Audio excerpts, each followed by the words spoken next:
Details చూద్దాం. కేసీఆర్ అప్పులు తెచ్చి అభివృద్ధి చేస్తే రేవంత్ 4 లక్షల కోట్లు అప్పులు చేసి ఏం చేశారో చెప్పాలని కేటీఆర్ డిమాండ్ చేశారు. రాష్ట్రంలో రైతు బంధు రాహుల్ బంధుగా మారిందని విమర్శించారు. అధికారంలోకి రాకముందు రైతులకు 24 గంటల ఉచిత విద్యుత్ దండగా 3 గంటల కరెంట్ చాలన్నారని చెప్పారు.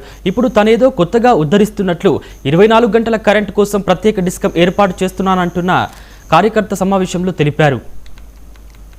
భారతదేశంలో 28 రాష్ట్రాలు ఉన్నాయి. 28 రాష్ట్రాలు ఉన్నాయి. కోట్ల మంది రైతులు ఉన్నారు. కానీ 79 ఏళ్ల భారతదేశ చరిత్రలో వ్యవసాయానికి ఉచితంగా కరెంట్ 24 గంటల కరెంట్ ఇచ్చిన నాయకుడు ఎవరు? 24 గంటలు రైతుకు కరెంట్ ఇచ్చిన నాయకుడు కేసీఆర్. రేవంత్ రెడ్డి గారు ఈ రోజు కాదు, ముఖ్యమంత్రి కాకముందు అమెరికాలో ఒక సమావేశానికి పోయినప్పుడు అక్కడ ఆయన అడిగినారు ప్రశ్న, మరి కేసీఆర్ గారు 24 గంటలు కరెంట్ ఇస్తున్నాడు కదా వ్యవసాయానికి, మరి మీరేం చేస్తారు అని అడిగితే ఆ రోజు రేవంత్ రెడ్డి గారు చెప్పిన మాట, వ్యవసాయానికి 24 గంటల కరెంట్ ఎందుకండి, వేస్ట్, 3 గంటలు చాలు అని చెప్పిండు.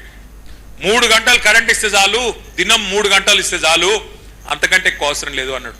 కానీ నిన్న ప్లేటు ఫిరాయించి మాట మార్చి ఏం చెప్తున్నాడు, 24 గంటల కరెంట్ ఇయనికే నేను రైతు డిస్కౌంట్ పెడుతున్నా, రైతుల కోసం ప్రత్యేకంగా ఎట్లయితే ఎస్పీడీసీఎల్ ఎన్పీడీసీఎల్ ఉంటుందో అట్లాగే కొత్త డిస్కౌంట్ పెడుతున్నా రైతులకు అంటున్నాడు.